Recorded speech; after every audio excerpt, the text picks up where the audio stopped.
मुझसे कुछ दिन पहले एक साथी ने सवाल किया, चाहे वो छोटी उम्र का एक बच्चा हो या चाहे वो बड़ी उम्र का फ़र्द हो। बिस्मिल्लाहिर्रहमानिर्रहीम, अल्हम्दुलिल्लाहि वकफ़ा वसलामुन अला इबादिहिल्लज़ीना इस्तफ़ा, अम्मा बाद। अस्सलामु अलैकुम व रहमतुल्लाहि व बरकातुहू। अनवार ऑनलाइन एकेडमी से मैं हूँ अनवारुस सादात। अल्हम्दुलिल्लाह हमारे प्लेटफॉर्म से मुख्तलिफ दीनी बातें चलती हैं। उन्हीं प्लेटफॉर्म में से हमारा एक सिलसिला ये भी है कि ऑनलाइन टीचिंग के हवाले से हमारा एक प्रोग्राम है, यानी जिसको हम जो है किस बार शाया करते रहते हैं, नशर करते रहते हैं। उन्हीं में से एक कड़ी ये भी है, मुझसे कुछ दिन पहले एक साथी ने सवाल किया तो उस हवाले से ये वीडियो बनाई गई और इसमें बताया गया कि आपने क्या करना है और इससे परेशान नहीं होना है। उन साथी ने ये बताया कि मुझसे कुछ स्टूडेंट पढ़ते थे, एक दो अफराद का उन्होंने जिक्र किया कि वो पढ़ते थे और बिल्कुल अच्छे तरीके से पढ़ रहे थे, और पढ़ते पढ़ते जो है पता नहीं क्या हो गया, उन्होंने जो है हमसे पढ़ना जो है वो छोड़ दिया। यानी ऑनलाइन पढ़ा रहे थे, उनको कुरान या कोई चीज़ पढ़ा रहे थे, लेकिन वो पढ़ना और काफ़ी दिलचस्पी भी ले रहे थे। तो इसकी क्या वजह है? हालांकि जिस चीज़ के सीखने के लिए वो आए थे और जिस मकसद के लिए वो आए थे, वो मकसद तो उन्हें हासिल नहीं हुआ, उनका ये कहना था। तो देखिए, ऑनलाइन फील्ड के अंदर मुझे अल्हम्दुलिल्लाह तकरीबन 6 से 7 साल होने वाले हैं। इस फील्ड के साथ ताल्लुक़ वाबस्ता है और मुख्तलिफ़ वाक़यात पेश आते रहते हैं और सुबह शाम मुख्तलिफ़ नई नई कहानियाँ पेश आती हैं और आए रोज़ जो है वो एक नई नई चीज़ें सीखने को मिलती हैं।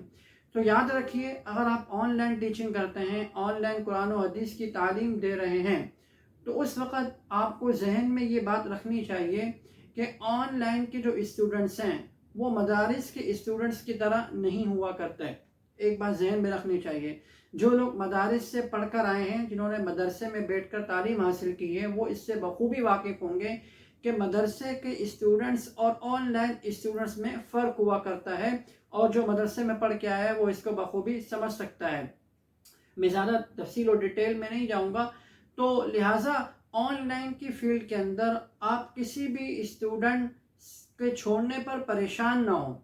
हाँ, परेशान इस बिना पर हो कि भाई इन्होंने छोड़ा क्यों, यानी ये जो मुझसे पढ़ रहे थे, इसकी मुख्तलिफ वजूहात होती हैं। देखें, समझ लें, इसकी एक वजह ये भी होती है कि बसा औक़ात आप फ़ीस का ज़्यादा मुतालबा कर रहे होते हैं, यानी आप कहते हैं कि हमारी फ़ीस जो है वो बढ़ाई जाए, इतनी मेहनत है और इतना वक्त है और इतनी पाबंदी है, और ये सारी चीज़ें आप उनके सामने पेश करते हैं, लेकिन पेरेंट्स एफोर्ड नहीं कर पा रहे होते, तो वो ये कहते हैं कि हम नहीं पढ़ा रहे बच्चे को। तो एक तो ये यहाँ पर इस मामले में बाद साथी बार बार फ़ीस का उनसे मुतालबा कर रहे होते हैं, बार बार बढ़ाने का, तो वो तंग आके कहते हैं कि हमने पढ़ाना ही नहीं है। तो याद रखिए, ये तरीका, ये तर्ज़ अमल दुरुस्त नहीं है। आपने अगर फ़ीस के इजाफे का मुतालबा करना है तो नहायत सलीकामंदी से और अखलाक के साथ और इसी तरीके से इस अंदाज से गुफ्तगू करनी है कि जिससे आपके स्टूडेंट्स को लगे ही नहीं और फ़ीस भी बढ़ जाए। तो आपने ये देखना है कि आपके स्टूडेंट्स के जो पेरेंट्स हैं उनका माइंडसेट कैसा है।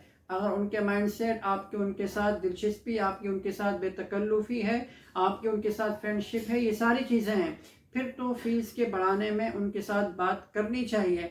लेकिन अगर एक उस्ताद और शागिर्द के साथ ही ताल्लुक़ है, ना उनके पेरेंट्स के साथ कोई आपकी ताल्लुक़ नहीं है और कोई बेतकल्लुफ़ी नहीं है, कोई फ्रेंडशिप का कोई इस तरह का कोई ताल्लुक़ नहीं है, तो इस सूरत के अंदर फ़ीस के बढ़ाने के अंदर बार बार मुतालबा करना ये आपके लिए मुनासिब नहीं रहेगा, क्योंकि पढ़ाने वाले बहुत हैं, कल को वो आपको स्टूडेंट छोड़ के आप किसी और के पास चला जाएगा, उसको तो कोई मसला नहीं है।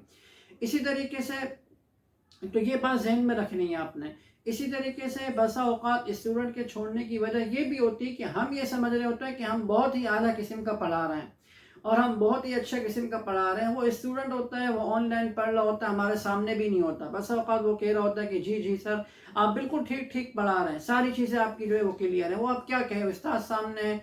लेकिन एक वक्त ऐसा आता है, ये खुसूसन जो बड़ी उम्र के हज़रात होते हैं, क्योंकि जब वो देखते हैं कि हमें जो है समझ में नहीं आ रहा और हम इसमें कोई दिलचस्पी नहीं ले रहे, तो वो आहिस्ता आहिस्ता आहिस्ता आहिस्ता कटना जो है वो शुरू हो जाते हैं, और फिर नतीजा यही निकलता है कि वो स्टूडेंट्स आपसे दूर हो जाता है, और ना सिर्फ दूर होता है बल्कि वो आगे सीखने की तरफ कदम भी नहीं बढ़ाता। तो हमेशा मैं कहता हूँ अपने साथियों से भी कि आपने क्लास को दिलचस्प बनाना है, आपने क्लास में आपने सख्ती नहीं करनी, आपने डांट डपट नहीं करनी, आपने गुस्से नहीं होना है, और इसी तरीके से आपने इंटरेस्टिंग اس کے ساتھ فرینڈشپ قائم کرنی ہے کہ اس کو مزہ آنے لگے اسٹوڈنٹ کو، چاہے وہ چھوٹی عمر کا ایک بچہ ہو یا چاہے وہ بڑی عمر کا فرد ہو۔ آپ نے ان سے باتیں کرنی ہے، آپ نے ان کے ساتھ گپ شپ کرنی ہے، آپ نے ان کے حالات کو جاننا ہے، ان کے کوئی مسائل ہیں تو ان کو حل کر سکتے ہیں تو اس کو حل کرنے کی فکر کرنی ہے۔ تو یہ چیزیں ہوتی ہیں کہ جس کے ذریعے سے آپ ایک کامیاب مدرس بن سکتے ہیں اور ایک بہترین آن لائن اکیڈمی قائم کر سکتے ہیں۔ انشاءاللہ تعالی ہمارا یہ سلسلہ جاری رہے گا اور ہم مزید ٹپس بھی آپ کو دیتے رہیں گے۔ تو اپنا خیال رکھیے گا۔ السلام علیکم ورحمۃ اللہ وبرکاتہ۔